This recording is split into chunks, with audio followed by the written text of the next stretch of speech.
Dios les bendiga y bienvenidos a Enamorándonos de la Palabra. Este es el día 287 de nuestra serie Leyendo la Biblia, Nueva Traducción Viviente en un año. Hoy estaremos leyendo los capítulos 11 y 12 del Evangelio según San Marcos. La palabra de Dios se lee en el nombre del Padre, del Hijo y del Espíritu Santo. Amén. Marcos capítulo 11, entrada triunfal de Jesús. Mientras Jesús y los discípulos se acercaban a Jerusalén, llegaron a las ciudades de Betfagé y Betania, en el monte de los Olivos. Jesús mandó a 2 de ellos que se adelantaran. «Vayan a la aldea que está allí», les dijo. «En cuanto entren, verán un burrito atado, que nadie ha montado jamás. Desátenlo y tráiganlo aquí. Si alguien les pregunta, ¿qué están haciendo?, simplemente digan, el Señor lo necesita y Él lo devolverá pronto». Los 2 discípulos salieron y encontraron el burrito en la calle, atado frente a la puerta principal. Mientras lo desataban, algunos que estaban allí les preguntaron, «¿Qué están haciendo? ¿Por qué desatan ese burrito?». Ellos contestaron lo que Jesús había dicho y se les dio permiso para llevarlo. Así que llevaron el burrito a Jesús y pusieron sus prendas encima, y Él se sentó allí. Muchos de la multitud tendían sus prendas sobre el camino delante de Él, y otros extendían ramas frondosas que habían cortado en los campos.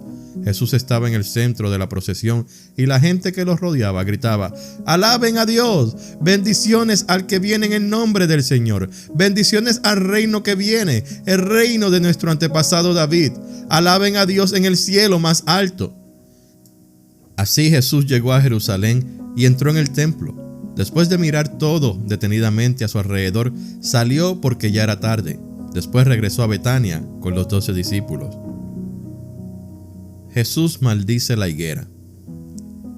A la mañana siguiente, cuando salían de Betania, Jesús tuvo hambre. Vio que a cierta distancia había una higuera frondosa, así que se acercó para ver si encontraba higos, pero solo tenía hojas porque aún no había comenzado la temporada de los higos. Entonces Jesús dijo al árbol, «Que nadie jamás vuelva a comer tu fruto». Y los discípulos lo oyeron. Jesús despeja el templo. Cuando llegaron de nuevo a Jerusalén, Jesús entró en el templo y comenzó a echar a los que compraban y vendían animales para los sacrificios. Volcó las mesas de los cambistas y las sillas de los que vendían palomas, y les prohibió a todos que usaran el templo como un mercado. Les dijo, «Las Escrituras declaran, mi templo será llamado casa de oración para todas las naciones, pero ustedes lo han convertido en una cueva de ladrones». Cuando los principales sacerdotes y los maestros de la ley religiosa oyeron lo que Jesús había hecho, comenzaron a planificar cómo matarlo, pero tenían miedo de Jesús porque la gente estaba asombrada de su enseñanza. Esa tarde Jesús y los discípulos salieron de la ciudad.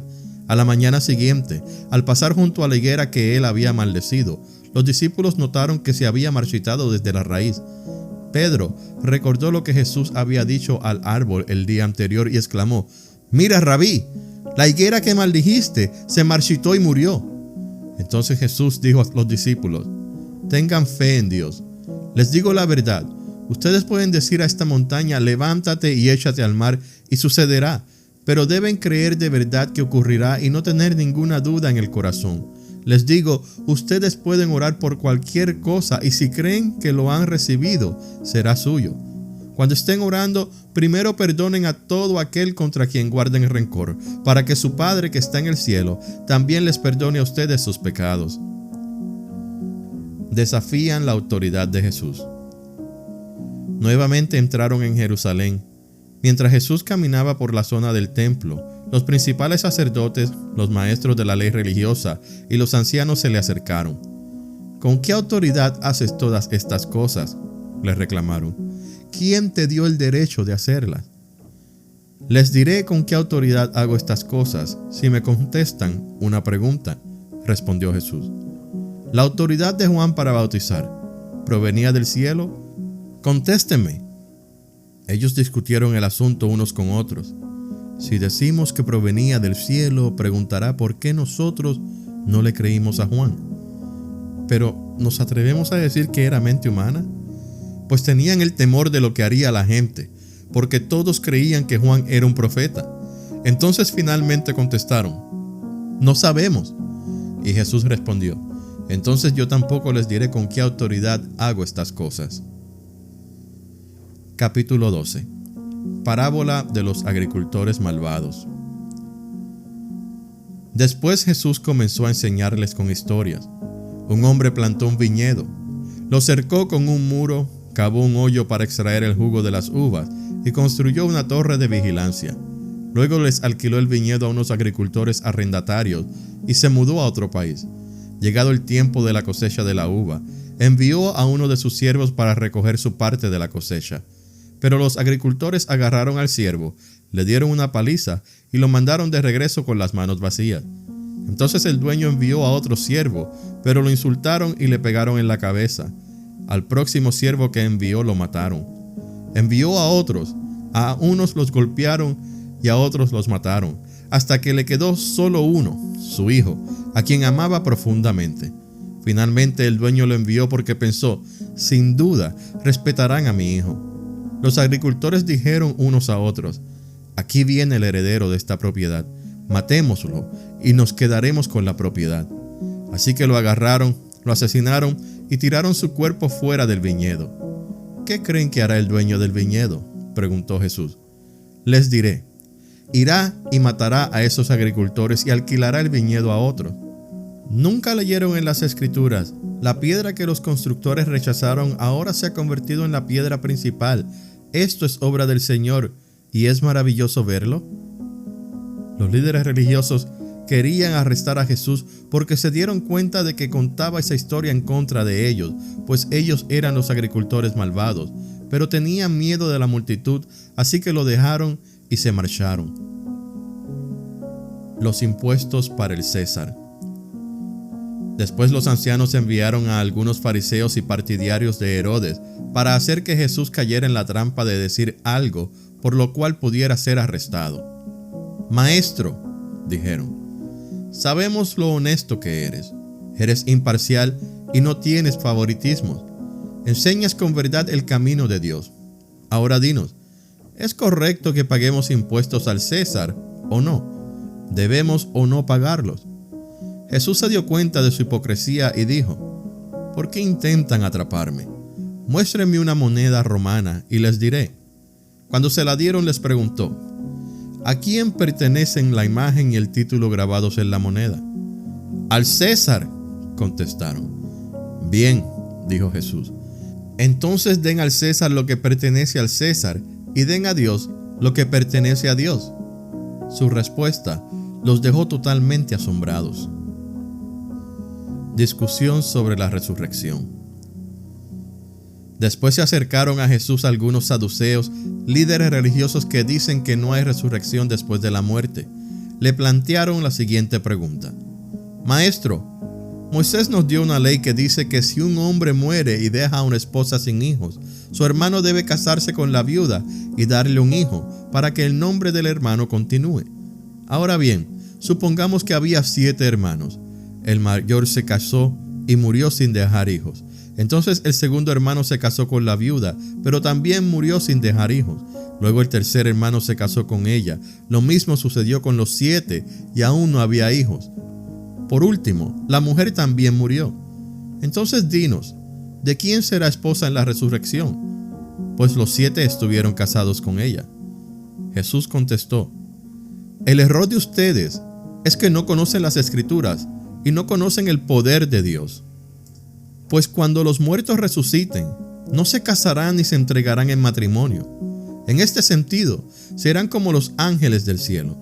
Ahora bien, en cuanto a si los muertos resucitarán, ¿nunca han leído acerca de esto en los escritos de Moisés, en la historia de la zarza que ardía? Mucho después de que Abraham, Isaac y Jacob murieron, Dios le dijo a Moisés: yo soy el Dios de Abraham, el Dios de Isaac y el Dios de Jacob. Por lo tanto, Él es el Dios de los que están vivos, no de los muertos. Ustedes han cometido un grave error. El mandamiento más importante. Uno de los maestros de la ley religiosa estaba allí escuchando el debate. Se dio cuenta de que Jesús había contestado bien. Entonces le preguntó: de todos los mandamientos, ¿cuál es el más importante? Jesús contestó: El mandamiento más importante es: escucha, oh Israel, el Señor nuestro Dios es el único Señor. Amarás al Señor tu Dios con todo tu corazón, con toda tu alma, con toda tu mente y con todas tus fuerzas. El segundo es igualmente importante: amarás a tu prójimo como a ti mismo. Ningún otro mandamiento es más importante que estos. El maestro de la ley religiosa respondió: bien dicho, maestro, has hablado la verdad al decir que hay solo un Dios y ningún otro. Además, yo sé que es importante amarlo con todo mi corazón y todo mi entendimiento y todas mis fuerzas, y amar a mi prójimo como a mí mismo. Esto es más importante que presentar todas las ofrendas quemadas y sacrificios exigidos en la ley. Al ver cuánto entendía el hombre, Jesús le dijo: no estás lejos del reino de Dios. Y a partir de entonces, nadie se atrevió a hacerle más preguntas. ¿De quién es hijo el Mesías? Tiempo después, Jesús estaba enseñando al pueblo en el templo y preguntó: ¿por qué afirman los maestros de la ley religiosa que el Mesías es hijo de David? Pues el propio David, mientras hablaba bajo la inspiración del Espíritu Santo, dijo: el Señor le dijo a mi Señor: siéntate en el lugar de honor a mi derecha, hasta que humille a tus enemigos y los ponga por debajo de tus pies. Ya que David mismo llamó al Mesías mi Señor, ¿cómo es posible que el Mesías sea su hijo? La gran multitud se deleitaba al escucharlo. Jesús también enseñó: cuídense de los maestros de la ley religiosa, pues les gusta pavonearse en túnicas largas y sueltas y recibir saludos respetuosos cuando caminan por las plazas. Y cómo les encanta ocupar los asientos de honor en las sinagogas y sentarse a la mesa principal en los banquetes. Sin embargo, estafan descaradamente a las viudas para apoderarse de sus propiedades y luego pretenden ser piadosos haciendo largas oraciones en público. Por eso serán castigados con más severidad. La ofrenda de la viuda. Jesús se sentó cerca de la caja de las ofrendas del templo y observó mientras la gente depositaba su dinero. Muchos ricos echaban grandes cantidades. Entonces llegó una viuda pobre y echó 2 monedas pequeñas. Jesús llamó a sus discípulos y les dijo: les digo la verdad, esta viuda pobre ha dado más que todos los demás que ofrendan, pues ellos dieron una mínima parte de lo que les sobraba, pero ella, con lo pobre que es, dio todo lo que tenía para vivir. Esta ha sido la lectura del día 287 de nuestra serie Leyendo la Biblia, Nueva Traducción Viviente en un año. Gracias por escuchar Enamorándonos de la Palabra. Que Dios le bendiga.